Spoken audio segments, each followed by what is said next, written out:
On est toujours dans les exercices de transfert de chaleur consacrés à la conduction simple avec la notion d'analogie électrique. Et on va voir l'exercice 6 sur des résistances en parallèle à travers cet exercice devant nous. Donc, soit cette section, c'est une section représentative d'un mur de hauteur 5 mètres et de largeur 8 mètres et d'épaisseur 22 cm. C'est-à-dire, on va prendre une partie de ce mur qui représente ce mur et elle est composée de plusieurs pièces A, B, C, D, E et F dont les différentes conductivités thermiques sont données par ces valeurs. Les autres dimensions, bien sûr, sont données sur la figure, telles que par exemple les épaisseurs des murs, la hauteur des murs, des différentes parties du mur, ainsi que la température de cette surface de gauche et la température de cette surface de droite.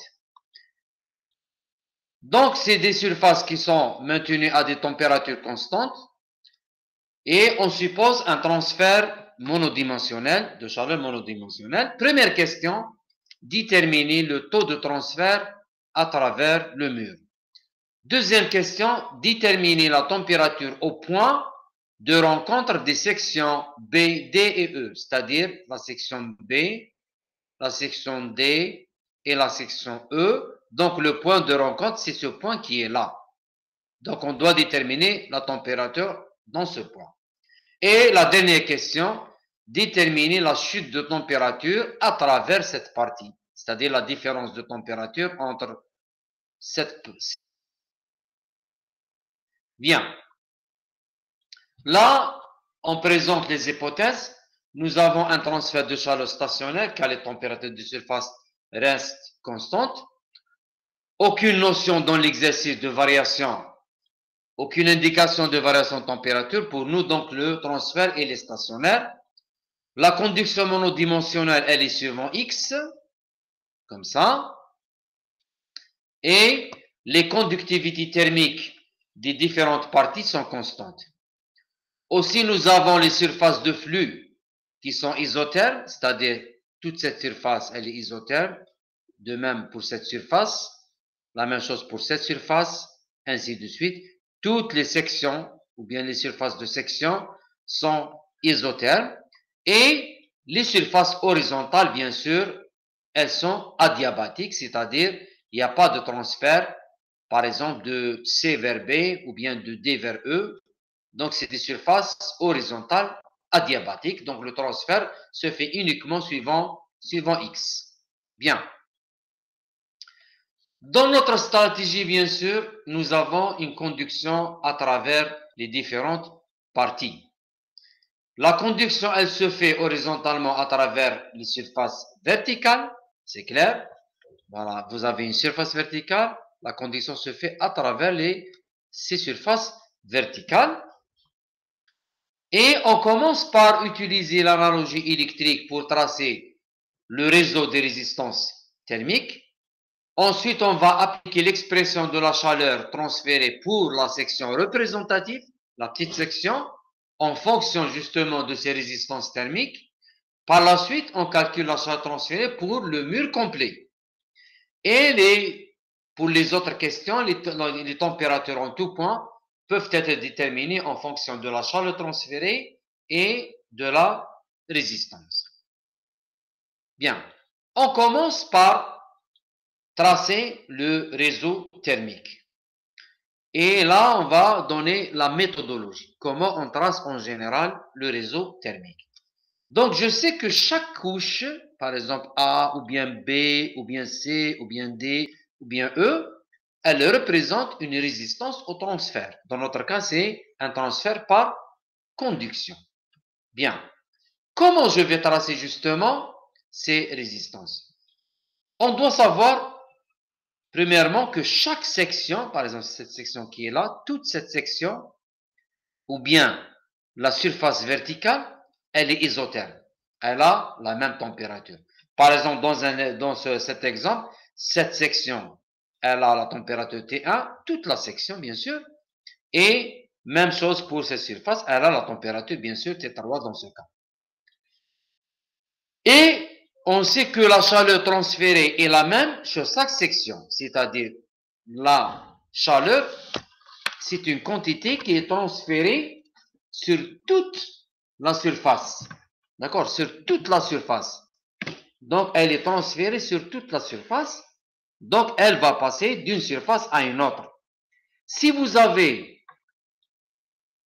plusieurs couches qui sont là, donc automatiquement, la chaleur transférée, c'est une quantité qui va être divisée suivant le nombre de couches qui sont parallèles. C'est comme le débit. C'est-à-dire, imagine là, vous avez sur toute cette section, vous avez la chaleur transférée.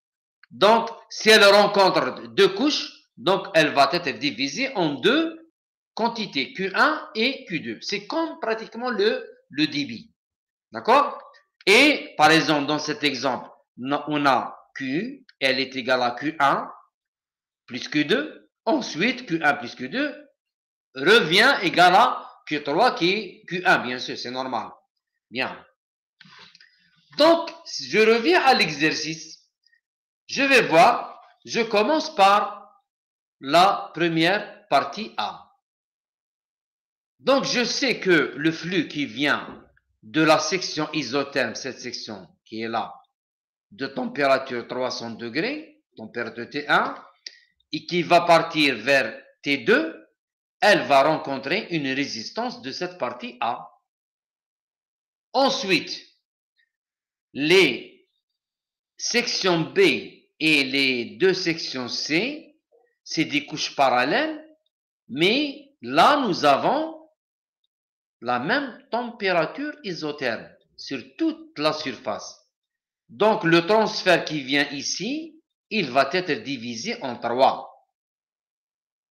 Une sur C, une autre sur B, et une autre quantité sur C.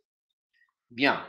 De la même manière, le flux qui vient de la surface isotherme T3 qui est là, toute cette surface, sera divisé en deux flux, dans D et dans E. Et là, nous aurons, bien sûr, deux résistances en parallèle. Entre les surfaces isothermes T4 et T5, le flux qui va venir, le flux total, bien sûr, va rencontrer une seule résistance de la partie F. Donc, je peux tracer le réseau thermique global comme suit.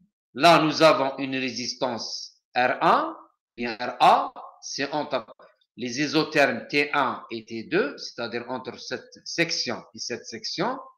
Ensuite, entre T2 et T3, voilà, vous avez trois résistances en parallèle, R2, R3 et R4. Là, entre T3 et T4, vous avez deux résistances en parallèle, R5 et R6. Et entre T4, la température T4, l'isotherme, et l'isotherme T5, là, vous avez une seule résistance que je vais appeler R7. Bien. Donc, le réseau, il est donné comme suit. Donc, nous avons R1, trois résistances en parallèle, deux autres résistances en parallèle. Le réseau équivalent à tout ça, c'est, je peux remplacer par exemple les trois résistances R2, R3, R4 par une résistance équivalente que je vais appeler résistance 1, équivalente 1. La même chose pour R5 et R6, je vais l'appeler la résistance équivalente 2 et j'aurai un système en série très simple dont la résistance totale c'est R1 plus R équivalent 1 plus R équivalent 2 plus R7 dont j'aurai besoin dans la suite de l'exercice. Bien. Pour le calcul maintenant des résistances pour la section représentative, bien sûr, puisque je travaille toujours avec cette section représentative de tout le mur, qui est égal, qui est de dimension 0,12 fois 1 mètre, je vais vérifier. D'accord? Voilà. Donc, c'est, je vais prendre 1 mètre, d'accord? Et 0,12, remarquez, 4 cm plus 4 plus 4, donc c'est 12, ou bien 6 plus 6, c'est 12. Donc, la section que j'ai pris comme représentative de tout le mur, elle a la dimension de 12 cm, d'accord, fois 1 mètre. Bien. Donc, je reviens. Donc, on est là. Je vais remplacer mes résistances. Première résistance, R1 qui est là. R1, cette résistance du mur de la partie A. Bien sûr, c'est une résistance de conduction. C'est L, la largeur de ce mur, 1 cm. Voilà. 1 cm divisé par le coefficient de conduction ou bien la conductivité thermique de la partie A, d'accord, qui est égal à 2 fois 0,12 fois 1. Voilà. Je vais faire la même chose pour les autres. Et pour R2, pour R3, pour R4. Et n'oubliez pas que pour R5, R6, R7, et n'oubliez pas que l'équivalent, bien sûr, cette résistance équivalent 1, c'est la somme de 3 résistances en parallèle. Donc, elle est égale au rapport, à la somme des rapports. C'est normal, c'est pratiquement comme le cas de l'analogie électrique. La même chose pour R5, R6, pour obtenir la résistance équivalent 2. Donc, c'est 1 sur R5, 1 sur R6, plus 1 sur R6. Je remplace numériquement par les valeurs données, d'accord?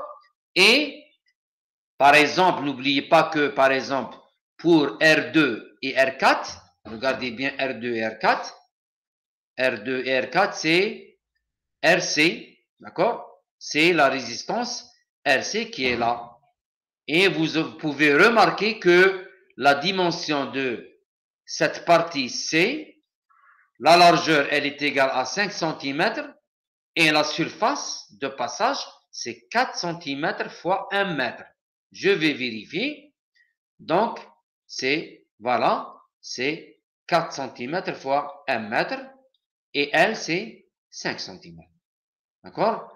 Je vais faire la même chose pour les autres. Je calcule toutes les réactions, les résistances et je remplace dans l'équation de la résistance totale.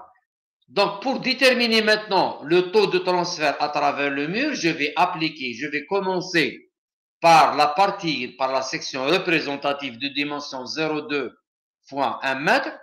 Donc, c'est la différence des températures extrêmes sur la résistance totale. Et la résistance totale qui a été calculée sur la base de cette section représentative dans la section précédente, cette section, elle est égale à 0,349.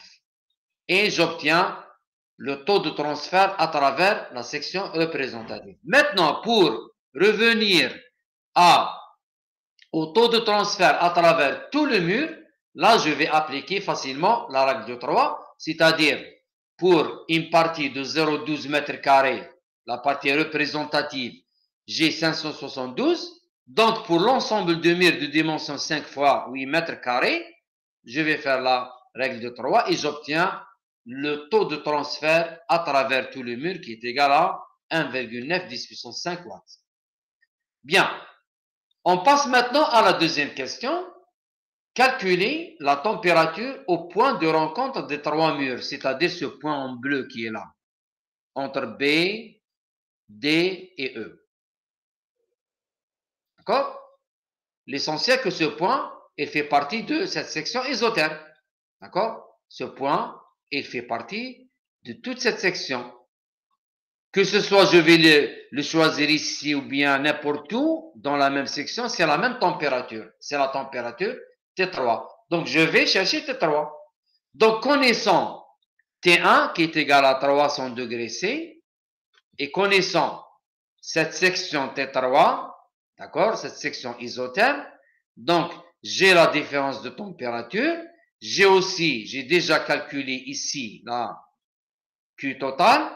Je vais remplacer directement à partir de cette relation où T1 moins T3, c'est le taux de chaleur fois la résistance totale entre 1 et 3, c'est-à-dire la résistance totale entre 1 et 3, entre l'isotherme T1 et l'isotherme T3.